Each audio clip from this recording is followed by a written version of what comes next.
What's going on, ladies and gentlemen? My name is Steve Gunner, bringing you all the round 1 of the World Battle Entertainment Playoffs. That's right, folks, despite all the odds, despite everything being stacked against us, we, the Bullet Punch Club, have managed to rise to the occasion and make it all the way to this stage. And honestly speaking, even now, I can't necessarily entirely come to terms with all of this because something like this doesn't necessarily happen too often. And honestly speaking, I owe it all to, first of all, Zazo, who's been pretty much a cornerstone as a guy who's been helping me build throughout all of these weeks, as well as, guys who have been helping me mock, giving me mocks for all of these weeks, especially like OP Jealous and Nathan, and very recently Vepsis. Seriously, I love you guys. Thank you so much. And at the same time, I just want to take this chance to sincerely thank you all again for the constant support that you guys have been giving me since I arrived to the scene in the WBE. Like, honestly speaking,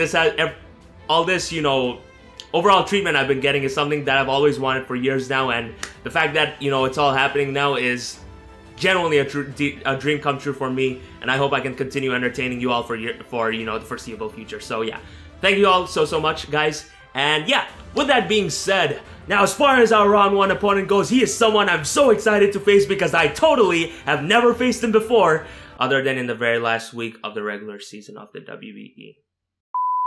Horrible jokes aside, I'm gonna be honest, I'm not entirely looking forward to this too much because I legitimately faced the guy in the last week and I kind of brought my, full cards against him.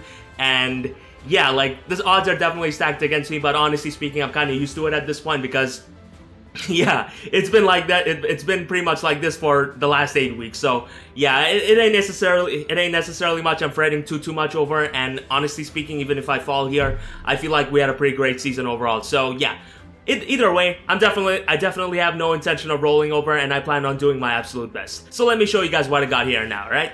So yeah, as far as the matchup goes, you should be able to see that here and now.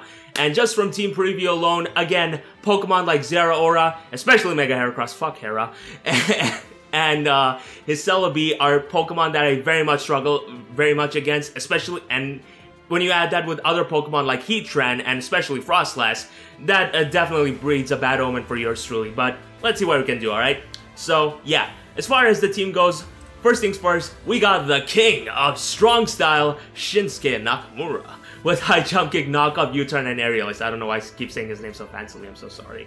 But if there's any difference that you see from this set and the last one that you see, and from the last one last week, it's the fact that this set has 60 defense investment with, much less attack this time around. And the main reason why it has this investment in the first place is because I actually noticed last week that Zeraora can just outright Oko any Mian Shao variant, and it doesn't even necessarily need a life orb or an, attack boosting item to be able to achieve such an outcome. And in that regard, I figured that this is definitely something I want to avoid this time around in case Gator tries to play aggressively against me. And in that regard, the 60 defense investment pretty much ensures the fact that Adamant, Zeraora will definitely not be able to knock me out with the Plasma Fist. Like, that's a 100% guarantee, plain and simple, alright? So yeah, high jump kick is here because stab, knockoff is here because yeah, I hate items on my opponent's teams. U-turn is here because momentum, and aerial ace is here because fuck Hera. So yeah. Next up, we got the Fiend, my Mega Aerodactyl, the star Pokemon of the Bullet Punch Club, with Stone Edge, Aqua Tail, Aerial Ace, and Protect. Now, as far as why I have Protect over Earthquake this time around, there's a very specific reason, and that specific reason would have to be that piece of garbage known as Archeops. Because that Pokemon gave me such a hard time last week that, honestly speaking, I did not enjoy fighting that thing at all. Like, holy shit, this thing was so freaking obnoxious, I could write a book about it. So, as for why I have Protect, you see, with last week revealing that he was no item Archeops, I have a very strong feeling this time around that if it is coming, it will most certainly be Choice Scarf. Because again, otherwise, Mega Aerodactyl just outright mollywops his entire team, and there's legitimately nothing he can do about it other than running Resist Berries, and Trick Room, which I definitely think he will not be running this time around. So, in that regard, Protect is pretty cool because I, A, will be able to see what Archeops locks himself into and be able to potentially exploit it, or B, also open up the possibility of being able to catch him on a potential double and pretty much apply a lot of pressure with my Mega Aerodactyl, because again, all his ways of scanning out my Mega Aerodactyl are very much loose at best. So yeah. And also, I can pretty much play lots of mind games with him in the sense that once I do reveal Protect, he will most certainly feel inclined to just hit what's in front of him rather than make a prediction, which I can very much exploit with my other party members that you see before you. So yeah, in that regard, Protect is very useful, and I gotta give my huge shoutouts and thanks to Vepsis, because he was the one who initially suggested it to me, and after taking it into consideration, this was very much the wave. So yeah. Next up, we got Primrose, my Tapu Fini, with Moonblast, Surf, Defog, and Taunt, and this time, I have a feeling that, you know, Gator will most certainly prepare for a Choice Specs variant, because yeah, last time really did him in, which is why I very much suspect him to have Heatran in his squad this time around. And in that regard, Fairium Z is pretty good because I will be able to still nuke something really good, and B, I can switch up my moves and be able to conveniently get Defogs off, which is actually pretty damn sick. And obviously Taunt is here as the last move, because I don't necessarily want him to bring Pyukumuku and be able to do whatever, and have it be whatever, you know, and have it do whatever it wants to me, particularly because, yeah, Pyukumuku is a pretty obnoxious Pokemon, and Taunt kind of pretty much just cockblocks it then and there. So yeah, that's pretty much the gist of the set. I have a strong feeling that Pyukumuku won't necessarily be even coming here in the first place, but if it does, you know, it's better safe than sorry, honestly. So yeah. For the last three Pokemon, we got our Raphael, which is my Life Orb, Brave, Rhyperior with Stone Edge, Earthquake, Aqua Tail, and Fire Punch. And this time I'm running a full-on offensive set, because if there's anything that I realized last week, I very much struggled to use Rhyperior against Gator, because, yeah, like, Gator's team is constructed in such a way where I can't necessarily do whatever I want with this particular Pokemon as a defensive Pokemon to set up Stealth Rocks.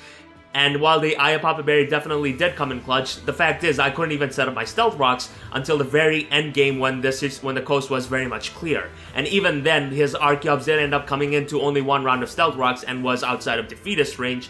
And pretty much, it pretty much all came down to my Uxie living acrobatics from it and being able to put it in defeatist range, courtesy of a Psychic. So in that regard, Life Orb Rhyperior is definitely the wave here, because yeah, like, Rhyperior has a pretty good matchup against him, but it is only under the condition of him being offensive, because yeah, Gator's team doesn't necessarily appreciate ground and rock stab, and yeah, that pretty much goes to any team out there. So in that regard, Life Orb Rhyperior definitely puts in a lot of work, because with the Brave nature, I legitimately two-shot anything that moves, and that, to me, is the biggest victory. So yeah. That, and I very much was thinking long and hard about my, you know, like, plan going into this, and I wasn't necessarily, you know, entirely too sure what I wanted to do, but literally on a Sunday night when I was thinking really hard about this, I figured that this is definitely something I want to run, and yeah, the best partner for this Pokemon would have to be easily my Chinchin, which, oh my god, that sounded so wrong, my Uxie with the Agua... My Uxie with the Agua Berry with Trick Room, Psychic, U-Turn, and Stealth Rocks. I'm so sorry for laughing. But yeah, this time it is defensive, because last time around I ran a full-on offensive set. And if there's anything that I noticed, it is very easy to chip Uxie down unless I have lots of defensive investment with me. And Uxie is such a Pokemon where it can pretty much just eat hits for days on both sides. And in that regard, having this defensive set with Agua Berry and Trick Room is absolutely beautiful, because if I'm able to set up the game plan, you know, if I'm able to set up the end game appropriately and be able to potentially, you know, like set the stones towards just Rhyperior, just obliterating anything that moves, me being able to set up Trick Room and then being able to pass the torch to my Life Orb Rhyperior is a pretty much game-ending move for Gator, and is something that I'm very much confident with, and at the same time, Uxie has a much easier time setting up Stealth Rocks than Rhyperior does. So in that sense, the fact that I have this with me and the Agua Berry to assist me to pretty much, you know, make sure that I have longevity this time around, yes, I've learned that longevity is not a word, is actually pretty damn amazing. So yeah, in that sense, this is pretty nice. U-Turn is here because, yeah, momentum, it forms a nice combo with my Mienshao, and it also ensures the fact that Nasty Plot Celebi won't necessarily be able to do whatever it wants to me. So yeah. And last but not least, we got Wolf's Art, which is my Rocky Helmet Amoonguss with Hidden Power, Flying, Giga Drain, Clear Smog, and Protect. And as for why I'm having Protect this time around, if there's something that I noticed in one of my mocks, it's the fact that Zeraora is actually a pretty obnoxious Pokemon to deal with. And I mention its name because Zeraora gets a move called Bounce. And when you combine that with a Supersonic Sky Strike, that actually breeds a very bad omen for yours truly. And in that regard, Protect is very good because it definitely helps me to be able to, you know, scout for what he has and be able to, you know, plan on from there. And while I definitely did have some hesitation because initially I had Spore over it, the fact is, at the end of the day, not in all the mocks that I had, I never really got the chance to leniently click Spore in the first place. So, yeah, I definitely hope that this doesn't come back to bite me per se. But yeah, otherwise, HP Flying is here because I hate Hera. Giga Drain is here because Stab, and Clear Smog is here because I don't necessarily want an SD Keldeo or pretty much any of his other setup variants to do what it wants to me. And Rocky Helmet is very nice because it chips down the Archeops, it chips down pretty much any of his other physical attackers, I guess you could say. So yeah, that's gonna be all there is to it for this very lengthy team builder session. Before I cut this off, I just want to give a huge shout outs and thanks to my boys OP Jellison, Epsis, and Nathan for giving me all the mocks as I was preparing for this. Unfortunately, this week I couldn't necessarily take any help from Zazu in building because he was pretty busy, so I pretty much made all of this to the best of my abilities. So yeah, let's see how this goes. And with that being said, enough of me rambling on. Let's move on into the game, shall we? Alright guys, we're back right now, and as you can see, this is what my boy Gator brought against me, and oh my god, this man legitimately did not bring his Mega Heracross or his Donphan. Something which very much left me appalled because A, Hera is a piece of garbage that puts in the finest of work against the vast majority of my squad, and B, Donphan is a fat piece of garbage that is pretty much his only conceivable switch-in to my Mega Aerodactyl, save as Pyukumuku of course. So, the fact that neither of these Pokemon exist in his build very much left me surprised and in a positive light because now, I essentially can click Stone Edge without having to worry about a damn thing at all. Well, other than missing of course, but you're talking to a guy who had 3 Blizzards in his match. There's no way in hell I'm gonna miss them, am I right? Yeah, I'm right.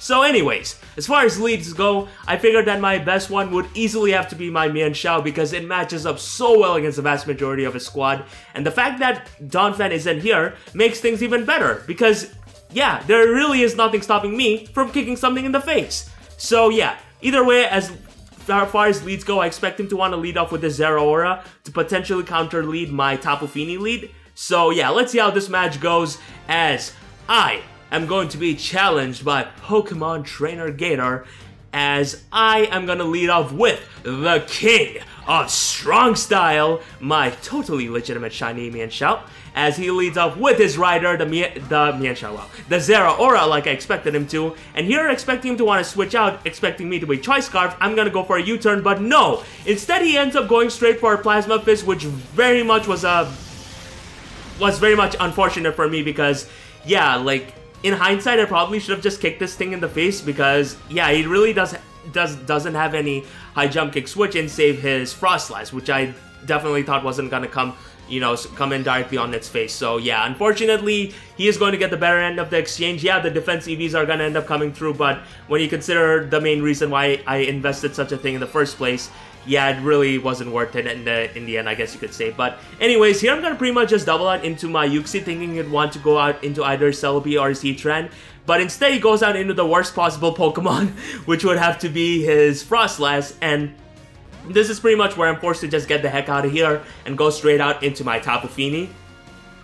Because, yeah, this thing is pretty much my only conceivable switch-in, like Shadow Ball switch-in, as he is going to go straight for that here and now and unfortunately be able to snag a Spadef drop on me, but that's honestly fine because I can live any hit he could want to go for. But no! Instead, my man's Gator just outright reveals the fact that he is actually Electrium Z with the Gigavolt Havoc. And especially with the Spadef drop, there is no way in hell I'm going to be able to live that move, and with this specific turn, I am going to lose my only switch into his Heatran, but most importantly, my only Defogger, which is horrible on so many levels as, yeah, like Tapu Fini is gonna bite the dust, which is really unfortunate as now I'm not gonna give him any chance to breathe. Now that I know his set, I have nothing stopping me from going out into the Fiend, and considering the fact that he has no conceivable Stone Edge switch-in, I am going to go straight for that here and now.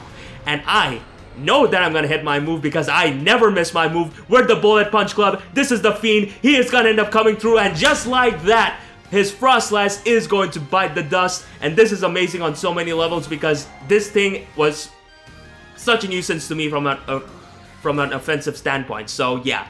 This here is where I kind of regret not kicking this thing, kicking this Zeraora in the face, because had I done such a thing, I don't think Gator would be in the position to make this particular play. But regardless, he ends up showing the Volt Switch, which I definitely did expect going into this matchup, and trying to see if he, you know, is the type of person that runs Choice Scarf Zeraora this time around. I'm gonna go out in my Rhyperior, as no, he reveals the Plasma Fist, which is horrible on so many levels because had he just gone straight for a Grass Knot, I think I would have just lost then and there, guys.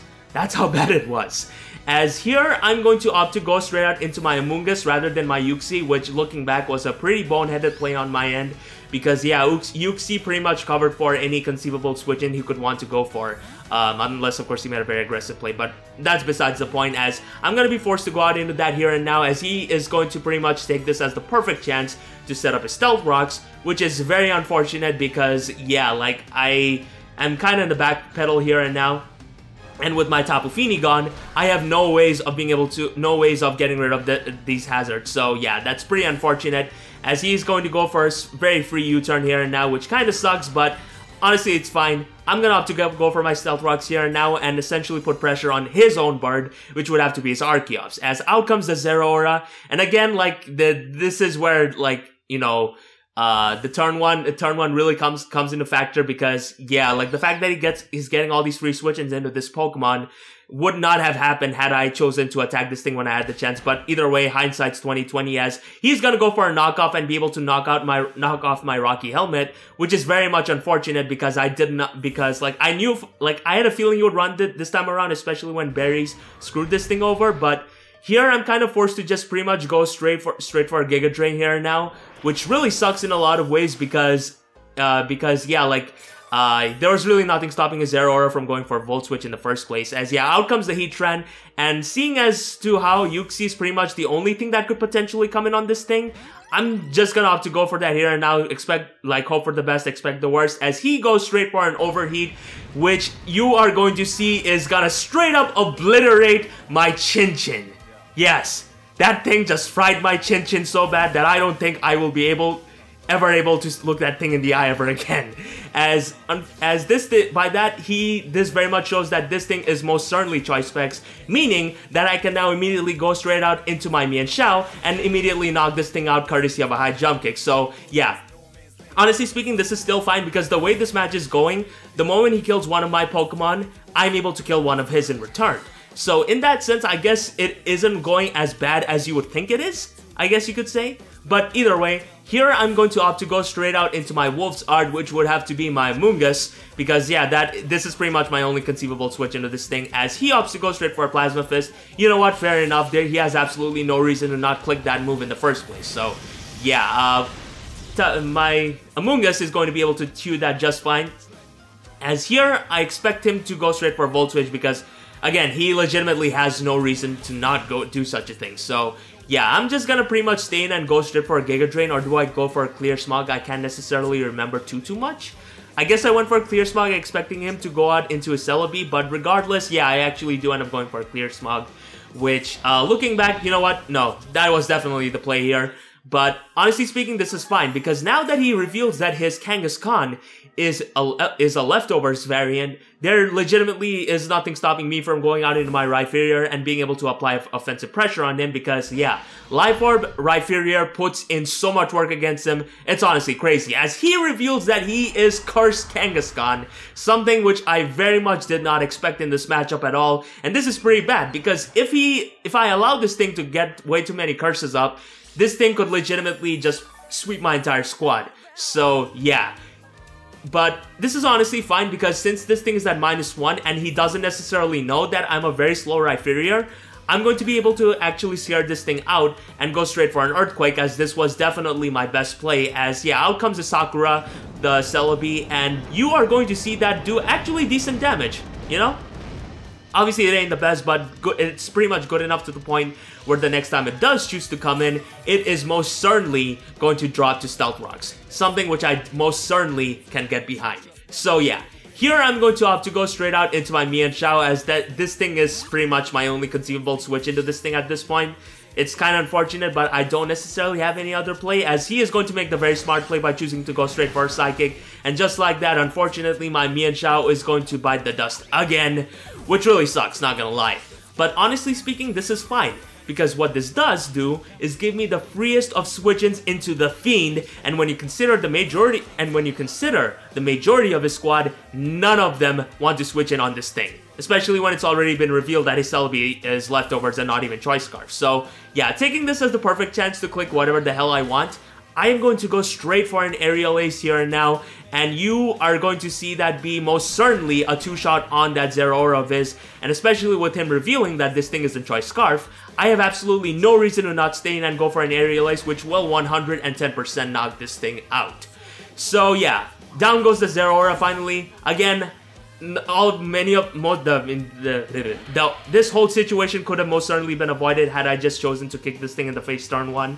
But you know what, hindsight's 2020, nothing to be done about it, honestly speaking, as here I'm gonna go out in my Raphael, knowing that he could most certainly opt to go straight for a Stone Edge, and this is where I kind of benefit from, you know, the Protect Mind games, because Gator can't necessarily make the play to click whatever he wants against this thing per se, and this is going to work out very well for me because now I have absolutely nothing stopping me from going for a Brave, Life Orb boosted Stone Edge, as out comes the poor soul, the Celebi, and that is 110% going to knock this thing out, and this is amazing on so many levels because his only 2 Pokemon would have to be his Archeops and his Kangaskhan, both of which don't necessarily have a good time against my Rhyperior. So yeah, here I'm going to opt to go straight out into my Amoonguss, considering, you know, like thinking that he could potentially want to go for an Aqua Tail. I'm not entirely too sure about what he would want to go for, but no. Instead he goes for a knockoff, which I definitely did not expect at all.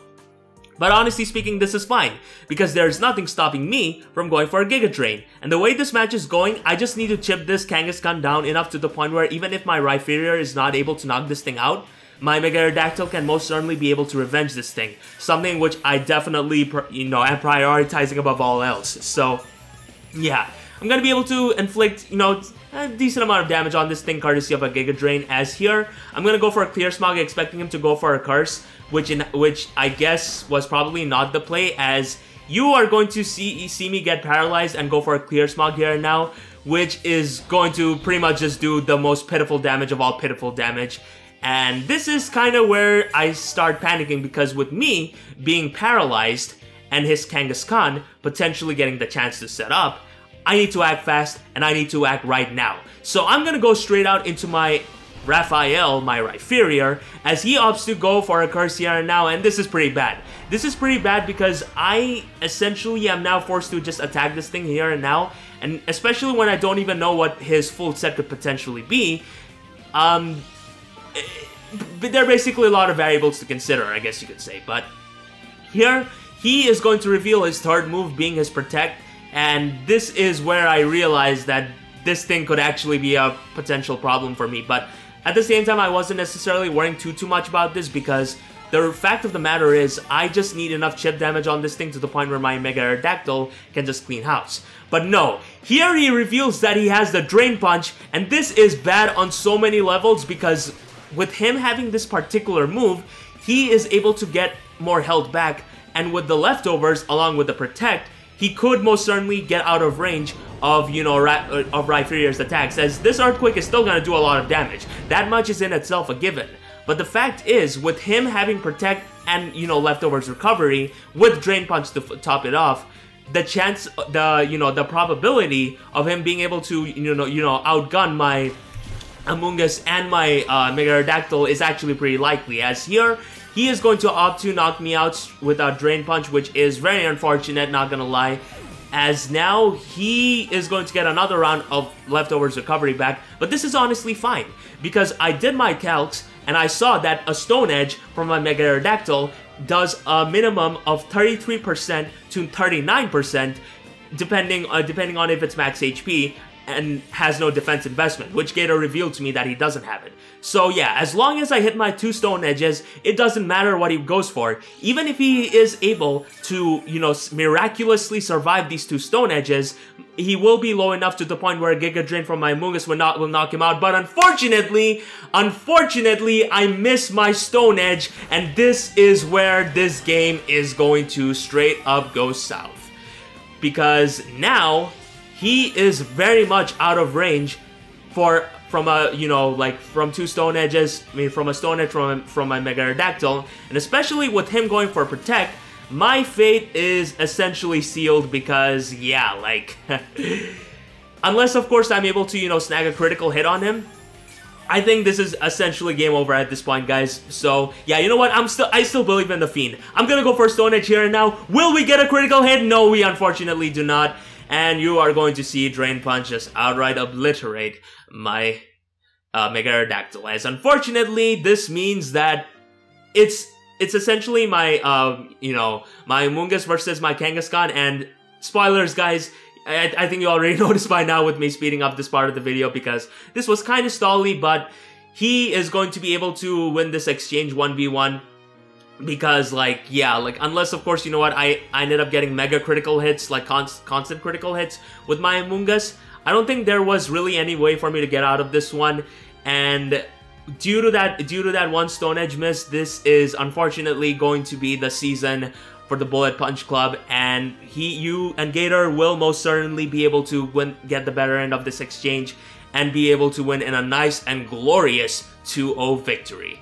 But yeah, I'm just talking as this match is going. I wasn't really sure why he went for Protect there when, like, yeah, the game was just pretty much over here and now. But anyways, he's gonna go for one more, you know, like a Body Slam. Well, Amoonguss is gonna be able to live at 4, but unfortunately that is not gonna be enough as he's going to go for one more Body Slam. And with that, unfortunately, the BPC's run in the playoffs is going to come to an end. Now, I'm gonna be completely honest. Initially, I was definitely kind of upset with how this match goes. Like, I think anybody who would have, you know, I think anybody who was in a similar situation would have faced similar emotions. But at the end of the day, now that I think about it, honestly speaking, this is fine.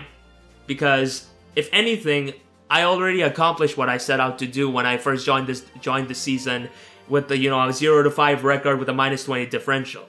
My goal was always settled towards making playoffs with this team, which I won't necessarily say is my type of team, especially when there's no Steel or Dark type. So the fact that we are able to make it this far, guys, is honestly the biggest accomplishment that I could ask for. And as far as this match goes, I would say that, you know, there were still phases where I don't think I played to the best of my abilities. But the fact is, despite my Stone Edge miss, Gator definitely deserves this victory because A, his prep was very much solid. Like, he made the right plays in the right time, he brought the right sets, especially with his Froslass and his Choice Specs Heatran, which very much screwed over my Trick Room plan, as well as my, you know, my plan of inflicting a lot of damage with my Tapu Fini. So, in that regard, Gator played absolutely beautiful, guys. Like, he deserves this victory 110%, so props to you, my man. And while you could definitely say that the Stone Edge miss really did me in, here's the thing. I legitimately hit all my moves this season. I hit all my Stone Edges, and I hit all my high jump kicks, and in one match, I legitimately hit all my 3 Blizzards. So if anything, I've been definitely getting, you know, rather lucky throughout this entire season. So the fact that, you know, it would end in this manner is honestly to be expected at this point. So either way, it's fine, really. Obviously, huge GG's go to my boy Gator. Like, if anything, being able to face him not once but twice and have both of these matches be just straight out barn burners is something that I'm very much can be happy with because, yeah, Gator is a phenomenal battler and a former champion. And to be able to fight competitors like them and be able to, you know, stand on the same level as them is definitely something that I consider to be a very huge honor. So yeah, GG to you, my man, and if you're watching this, I genuinely wish you the absolute best in the rest of the playoffs. And as for you guys, honestly speaking, I cannot thank you all enough for supporting me throughout this entire journey. Like, when I first came in, I was considerably nervous, But you guys just accepted me with open arms, and honestly speaking, I could not be even more grateful. And obviously, huge thanks go to my boy Dan for choosing me. Like, again, these sorts of opportunities never really came to me ever in my, drafting career. So to finally be able to compete here, it generally was a dream come true. And should I be back for the next season of the WBE, expect yours truly to bring the big fight. But most importantly, expect yours truly to do his absolute damn best to be the best possible entertainer for each and every single one of you. But yeah, as far as the future of this channel goes, I'm definitely going to I definitely aim to upload a more in-depth video about my future plans. But if not, expect potential Pokemon Showdown lives, special videos about ROM hacks and fan games, which I definitely plan on presenting in a very professional light. And yeah, to all of you guys that have been watching me this season, seriously, thank you all so much. I genuinely hope that you guys continue to watch me as I continue with this channel before Sword and Shield, and that is provided I'm invited back for next season. And yeah, with that being said, my name is the Uzi Gunner. Thank you very much for watching. This is the Bullet Punch Club, and mark my words when I say, this is just the beginning. Bish!